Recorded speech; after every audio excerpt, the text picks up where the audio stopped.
Welcome everyone back to Pommy and Oz. Hope we're all doing really well. If you're new around here, make sure you hit that like button, hit that subscribe button. It's really helping the channel out, and we're absolutely ploughing through subscribers at the minute, so I can't thank you enough. We're going to do a members giveaway on the bye week for Carlton, so that's a couple of weeks away. So if you want to become a member, link is in the description for that. And we're here to preview Carlton versus Essendon, King's Birthday Eve, in a big round 13 crunch tie. So let's run the intro and let's get straight into it.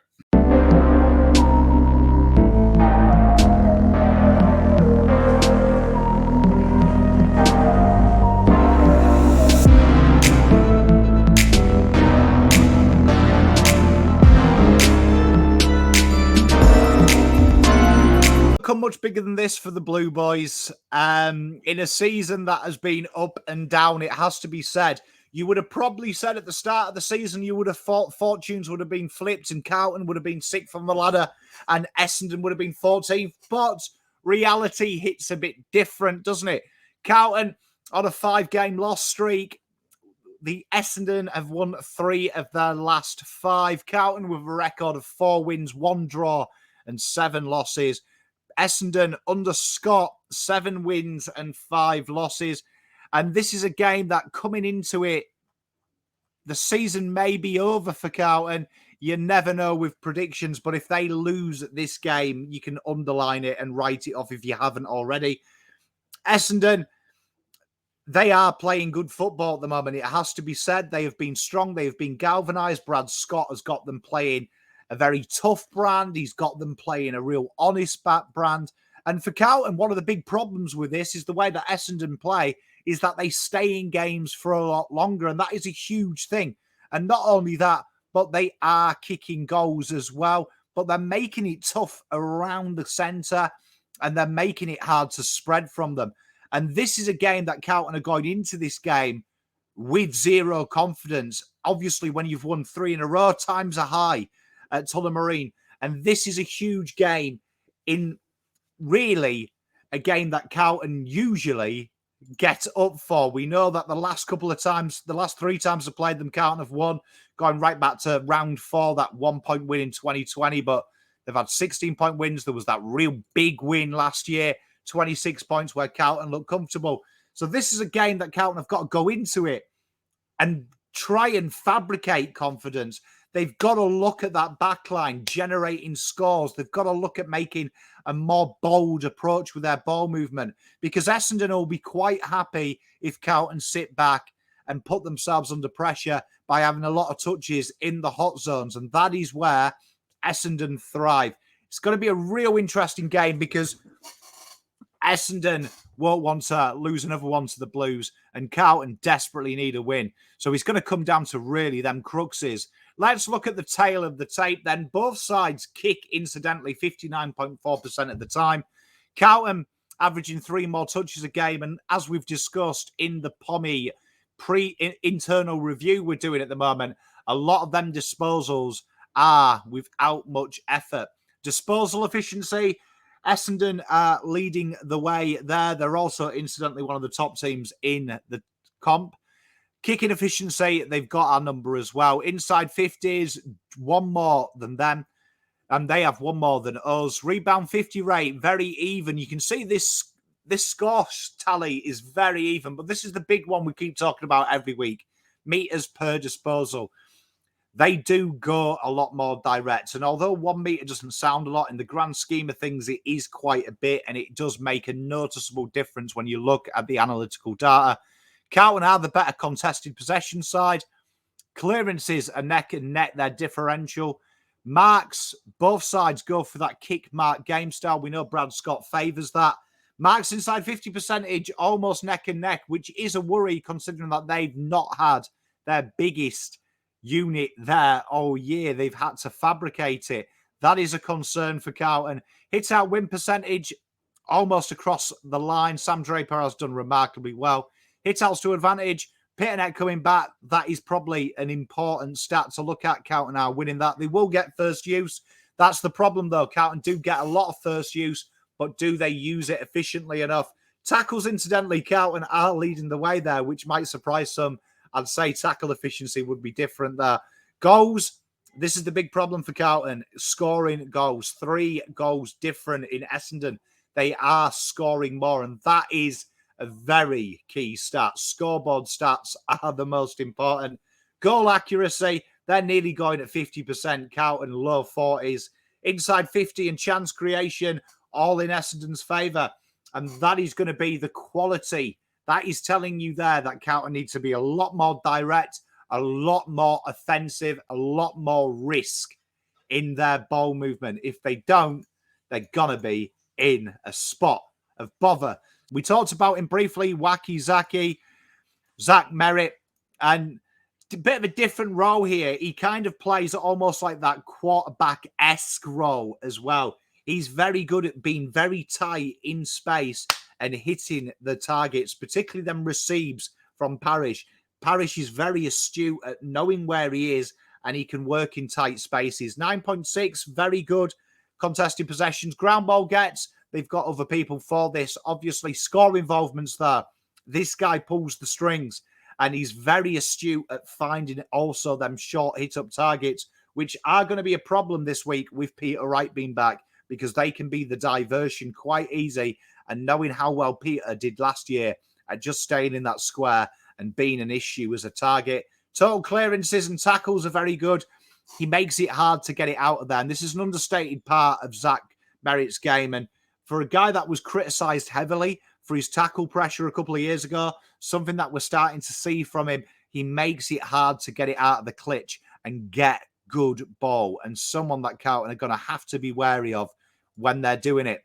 Snelling equals bombing, and we talked about Carlton's frailty under forward pressure. This guy here is a specialist in it, probably one of the best, in my opinion, at forcing that long kick. 2 facets of Snelling's game is, one, his tackles inside 50 and his pressure acts, elite and very good, but also his knowledge of, you can tell he does a lot of research into what foot players kick with, because you watch him this week, he zones in and takes away that leg and makes you kick on the weak foot. See here, attacking wise, he's not crash hot, even though his goals are AFL average. This guy here is to try and stem your rebound 50 rate, to stem your ability to score transition, and it's something that they do incredibly well. Snelling is someone that Carlton have got to be wary of, because he will encourage that long bomb to nothing very quickly, and it's his specialty. And that is something that Carlton have got on the gate, and they've got to be up for the task, because if they let him dictate what we move out the back line, the battle is halfway lost. The big man, Sammy D, they're going to rotate it, and he's got a bit of help this week, but you look at his numbers, it's really interesting. They're not a million miles away from TDK, right? And it's how hard that engine room works. And this is like a big frustration for mine when we talk about Carlton, is that they set up very bold. His hit out to advantage is average, and his marks around the ground, the work rate he does around the ground, this is probably the big difference at the moment between TDK. We'd like to get them marks higher, but they're not too shabby.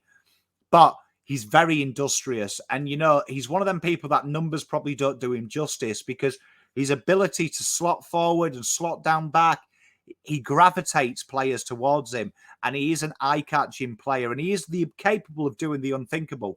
But he will battle hard. And when you watch Brad Scott's midfield work, especially around stoppage, he's a body. He looks to create space for his Merritts and Parish, his crew there. He's looking to help them out, especially Caldwell and Hobbs. He looks to help them out and give them a bit of space and give them time to enact the pressure needed. Draper is going to be one of them guys that floats around and does Carlton's head in. He read it, man. See what I did there. Mason Redman, for me, one of the most underrated players in the competition, and someone that will be looking to hit Carlton in their vulnerable situation. You know, you saw it against Melbourne. Carlton will kick a goal, get right back into it, be about 8 points away. They'll have an inside 50, and some clown exits our forward 50 and has a time of his life. And this is the player that will do it for them. 84.6 one-on-one win percentage. That's elite. good spoils marks. He's got Kelly next to him as well, which is going to help that out as well because he's very good on the deck. Very good marks, very good kicking efficiency and elite score launches. This guy here is the Nick Blakey. This guy is the Stephen May. This guy is every player in the last couple of weeks that we've been doing our heads in who will be looking to take that intercept and catch Carlton when they're most vulnerable. And he's very astute at doing it, but he's also not too shabby in his defending. And also bringing Kelly back gives them just another string to the bow. But his work with McGrath and Kelly is impeccable. Their ability to transition in the back half of the ground. Then you add Ridley into that. It can be deceiving because names on paper sometimes don't stand out, but the way they play, they're very efficient. And for me, that four that we've just named are a very solid quad. Very solid quad and a very dangerous proposition. But Poacher up top, there's always a small forward that hurts us, and Carl Langford could be it. His ability, we talked about them dummy leads and them leads just in that 50, just at the arc. He's very good at that. Very good in the stat line for that. Score involvement's elite. Shots on goal, very good. Inside 50s, average, but 2 goals a game. This guy here will be at the fall of the ball, particularly if there's a quick transitional entry. He really streams hard from deep. He's a very, very good footballer and a real tricky customer, and one that Carlton will really have to be on the lookout for. 2 meters of honesty. You know what? Peter Wright doesn't probably get the kudos that he probably deserves. But when you look at Peter Wright as a footballer, these are his numbers last year. Contested marks, elite. Very good marks on the lead. Shots, very good. Accuracy, very good. 2.4. He gets in the right places. He's a proper old school target man. And it's something that Carlton have to watch because he brings them smalls into the game as well. Langford is going to feast. Archie Perkins, Guelphy, Stringer. They enjoy having that target because he will be their predominant target and they'll work off him. But also when he gets up and about, it frees them smalls, them high half forwards, Langford and co, taking them easy marks because he draws them in. A very interesting proposition because, in my opinion, I don't mean to be harsh. I don't think he's brilliant. I just think he's very honest. And he asks the question. And the problem is, in a modern day zonal system where teams are looking to exit out of the back half and be aggressive, that's a problem because he reminds you to be defensive. He's going to be a very, very big issue for Carlton. Tom de Big Job. Tom de Koning is in the team, and I really enjoyed his game last week. And as we can see, as a ruckman, very similar to Sam Draper. Probably doesn't get the kudos. The big thing here is Draper's got a midfield that really works hard in that centre clutches. Similar hit out win percentage, similar hit out to advantage. Ground ball gets, tackles and marks, all better or around the same mark. TDK, even though Pitternet's there, he needs to be in there and look to make hay, right? So whether they play Phillips and Draper like they have done, there is a great option just to have Peter Wright. Whether they'll do that when he's so soon from injury, we don't know. But there will be a second ruckman. And TDK here has got to look at that and make hay while the sun shines. He's got to look to take the game on and influence the game. Also around the ground, he's got to try and free up Mackay or Kerner from coming up that wing. That's going to be his role. And that's a role that he genuinely favours when Pitternet's there. He's going to have to be the legs. He's going to have to perform. These are big couple of games for Tom, I think. Whatever happens, whether he stays or whether he goes. But if he plays well, it benefits Carlton twofold. He either stays and he becomes a very good ruck, or he goes and Carlton get a very good pick. But this game here is a game that's set up for Tom. This is a game that really, he doesn't have to fear anyone here. He's gone against 2 of the best last week and was average at worst. This is a lot of an easier task and one that I'm really excited about seeing. Can he thrive? Negating pressure. We talked about negating pressure, and these boys have got it all to do. I expect Sam Doherty will play a bit more back. We'll get into the team in a bit, but the way that Carlton have named quite a lot of mids, needs to go back down. Needs to go in the back half of the ground. Carlton need his experience. Now, his kicking efficiency ain't crash hot, but you look at his meters gained, it's verging on the elite. Defensive pressure acts are good. The tackles are elite. His ability on the deck is good. And he's a quick thinker. And this is something that Carlton need to do. They need Sam Doherty and Sard as a combination to really try and give them some impetus down the back, because it's starting to stagnate. And this is a guy that at the end of the day will take on them risky kicks, but it also frees up this guy, because when there's two of them down there, you don't know which one's going to hurt you. And Adam Sard has been a little bit down. Now, it's not so much from the tag, which people keep saying, which he's always been tagged ever since he was at Gold Coast. The big thing for Sard is he's not been seen. And Doc's very good at finding him. Again, very good defensive pressure acts, very good kicking efficiency. He hits targets. Might be a little bit warped by the short kicks, but then again, he's not targeted as much as he was last year. The tackles is a little bit below, but the ground ball and the meters gained, this gives Carlton a bit of faith when they do spoil. He's very good there, but we need to see these meters gained into the 450s and the 500s from Sard. We want him with the ball in hand. We want to hit them because they play a very high forward press, which means you can hurt them on the counter. And Sard will have a big say in that. Third man up, Jackie M is back. And these are his numbers from last year when he played more games. We need that hit-up target. And this guy is it. And whether you love him or you hate him, Jack is by far the best we've got at it. Average marks on lead last year. Remember, he didn't play so many games. You could find numbers, though, when he's played more, but he was good. Score involvement's average, but the shots, the inside 50s and the goals, it's another avenue to go. And it's something that Carlton are struggling with, the lowest average goal kickers per game. We need another avenue to go. And love him or hate him, Jack Martin is that. Inconsistent, yes. Out injured a lot, yes. But on his day, he could be one of the answers Carlton have to the many questions at the minute, and one that I'm really excited to see. He had a very good VFL game. He was very active, him and Cunners. Them two coming into this side make Carlton go to that 8.5, that magical average goal kickers per game. Chance creation. These guys here have had polar opposite years. We'll start with Sam Walsh. Been negated into the midfield way too much for me. When we've seen success last year, early doors when he came in, we got him out wide while he was recovering from injury. It helped. David Teague, the best football we played, slotting in at high half forward and the wing. They find ways to free Sammy up. At the moment, Sam has almost become the auxiliary Patrick Cripps, and it is stifling Carlton's chance creation. Very good inside 50s, though. Ball retention very high. Score involvements are very good. We need more from it, though, from Sam, because them numbers could be 8s in elite category. That's how good Sam is when he's out in space. And at the moment, Carlton aren't finding him. He's rushing and he's snatching. Carlton have to help him out in a structure here. They have to get him out wide. And I'm hoping to see him a little bit more free, because a guy who has done very well and feasted on that more outside role is Chera this year. Very good kicking efficiency and inside 50s. Elite ball retention. Very good score involvements. Very good meters per touch. This guy is looking to get the game going, but he doesn't shy away on his defensive duties as well. Someone that Carlton, these two, if they can get them, and you get Kennedy and Cripps, and then you float one, but you rotate these two as that first receiver, second receiver. That is what was successful last year for Carlton, finding these two in space.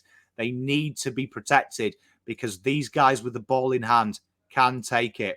And making them work, he was a bit down last week, old Coleman Charlie, but we expect him to bounce back in a game that he gets. 2.8 contested marks, very good marks on the lead, elite shots on goal, average accuracy, but for 3.2 goals, he's got to give Redmond a problem. He's got to make Zirk Thatcher, Ridley Laverde, Langford, two of them double up on him with Harry to free the others up. And with Jack Martin there, it may just help, because Jack Martin is a genius at them dummy runs. And we saw it a lot, particularly in the couple of Richmond games he's played in the last couple of years. It's something that Jack Martin does that gives them space to cause that indecision as they're being followed. As Jack Martin makes that dummy run and people follow, Colonel loves going into that pocket of space. I don't think they can stop him personally. I think it's impossible to stop Charlie and Harry when you're Essendon. It's about Carlton getting more entries and truer entries, not these long bombs. Let's look at the team. So we've done it a bit differently this week. We've tried to guess what team there is.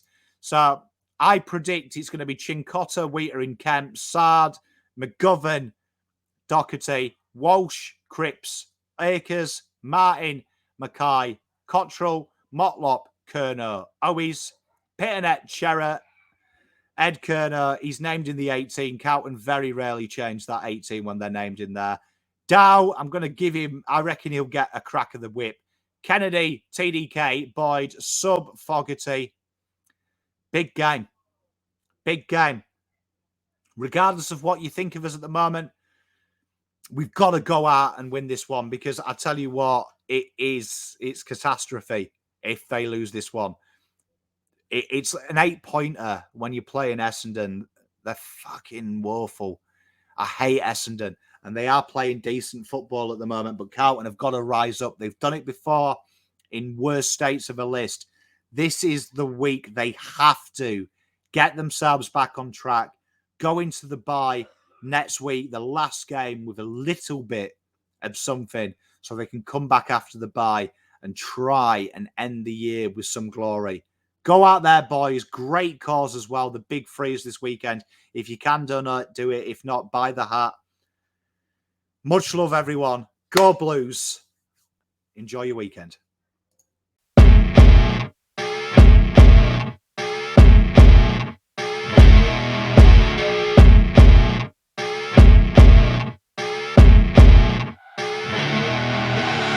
I see her rolling up, Uber black Cadillac, high heel boots and a sexy body full of tats. Baby's bad, oh baby's hella bad.